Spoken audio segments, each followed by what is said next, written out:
maalinta jacaylka waxay soo baxday qarnigii saddexaad 269 kii bay soo baxday dawladda Roomaaniga boqortooyo haysatay nin boqor Claudius ka labaad ahaa ayaa ninkaas meesha haystay waxa jiray nin wadaada oo kaniisadaha mid kamid ah tujiya oo Valentine la oran jiray ninkii Valentine waqtiga boqorka Claudius dagaal badan buu galay laba dhibaato ku dhacay dagaal uu ku jiro iyo xanuunka taacuunka loo yaqaan oo dad badan maalintiiba waxa ilaa 5,000 qof ay ku dhimanayeen tabeetana wuxuu waayay askarta sidoo uu kobciyo tayo ugu yeelo ayaa wuxuu mamnuucay guurkii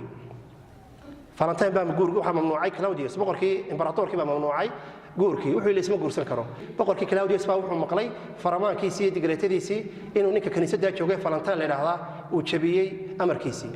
uu soo qabtay uu xiray dil buu ku xukumay marka qisadu waxay sheegaysaa bisha 14keedii inuu dilkii dhacay intaanu dhimanin ayaa wuxuu soo qaatay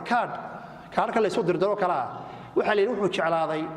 aduu riwaayadana waxay sheegaysaa Claudius ka laftarkiisa inantiisii midna waxay sheegaysaa askarigii albaabkiisa ilaalinayay inantiisii oo dhalayd ayuu daweeyay oo jeclaaday iyadii uu markaa warqad jacayl ah uu qoray Valentine baa qoray inantii baa warqadii la siiyay isagiina 14 February 269 ayaa la dildiray oo la dilay maalintii baa dawladda reer galbeedkii iyagoo ciid ay maalintaasi maalmaha ku dhow ciid u ahayd ay yiraahdeen ciidda maalinta ka dhigno ciid bay maalintaasi noqotay ciidii jacaylka la yiraahdaa Valentine's Day laba walaal is jecel maalinta waxa weeyaan way soo imanayaan in dadkii islaamka ahaa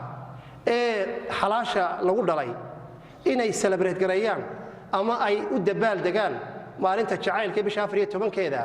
waa musiibooyinka ummadaha haysta qolooyinka lamaanaha laftirkoodu yaanay munaasabaad ay jacayl noocaas oo kala ku muujinayaan ha iska ilaaliyaan iyaga laftirkoodu hadday iska ilaalin waayaan cuqubaadka adduunyada kaga dhacaya dad idinka sheekeeyay mid iyo 2 iyo 3 kow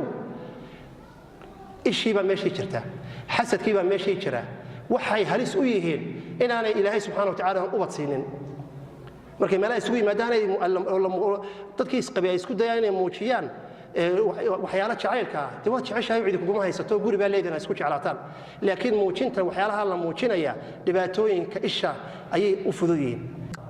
waliba booliiska taliyaha booliiska ilaahay khayr hasiyo waxaynu ku bogaadinayna ku amaanaynaa habeenkii imika xaafad walba askari aad u fara badan buu soo diraa waxaan moodaa imika in dhibaatooyinka hablaha loo geysanayay mobiiladii la xadayay intaasba aad bay u yaraatay taliyaha ciidanka booliiska waynu mahadcelinaynaa waynu soo ducaynaynaa waxaanaynu ka codsanaynaa 14 bisha soo socda inuu shaqadoodii qabsanaya haddana waxaynu u ducaynaynaa inuu leenahay insha Allah ta'ala hawshaana qayb libaax inaanay namadeenii hablaheeni acyaad xun oo kufriya inaanay ka qayb qaadan